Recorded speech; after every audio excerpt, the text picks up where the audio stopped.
बहुत समय पहले की बात है। किसी गांव में एक किसान रहता था।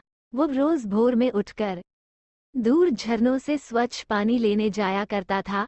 इस काम के लिए वो अपने साथ दो बड़े घड़े ले जाता था, जिन्हें वो डंडे में बांधकर अपने कंधे पर दोनों ओर लटका लेता था।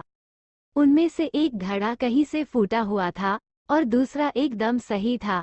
इस वजह से रोज घर पहुंचते पहुंचते किसान के पास 1.5 घड़ा पानी ही बच पाता था। ऐसा 2 सालों से चल रहा था।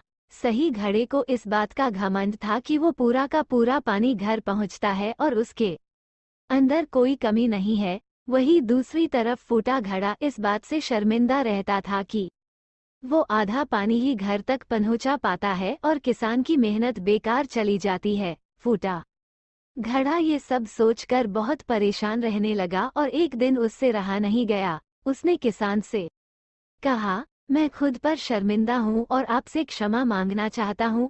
क्यों? किसान ने पूछा, तुम किस बात से शर्मिंदा हो?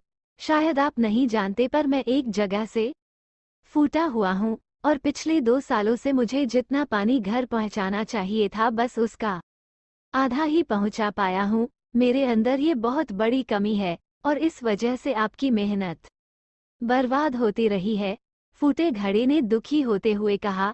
किसान को घड़े की बात सुनकर थोड़ा दुख हुआ और वह बोला, कोई बात नहीं, मैं चाहता हूँ कि आज लौटते वक्त तुम रास्ते में पड़ने वाले सुंदर फूलों को देखो। घड़े ने वैसा ही किया। वह रास्ते भर सुंदर फूलों को देखता आया। ऐसा करने से उसकी उदासी कुछ दूर हुई, पर घर पहुँचते पहुँचते फिर उसके अंदर से आधा पानी गिर चुका था। वो मायूस हो गया और किसान से क्षमा मांगने लगा। किसान बोला, शायद तुमने ध्यान नहीं दिया, पूरे रास्ते में जितने भी फूल थे वो बस तुम्हारी तरफ ही थे। सही घड़े की तरफ एक भी फूल नहीं था। ऐसा इसलिए क्योंकि मैं हमेशा से तुम्हारे अंदर की कमी को जानता था और मैंने उसका लाभ उठाया। मैंने तुम्हारे तरफ वाले रास्ते पर रंग बिरंगे फूलों के बीज बो दिए थे। तुम रोज थोड़ा थोड़ा करके उन्हें सींचते रहे और पूरे रास्ते को इतना खूबसूरत बना दिया। आज तुम्हारी वजह से ही मैं इन फूलों को भगवान को अर्पित कर पाता हूँ और अपना घर सुंदर बना पाता हूँ। तुम ही सोचो, अगर तुम जैसे हो वैसे नहीं होते तो भला क्या मैं ये सब कुछ कर पाता?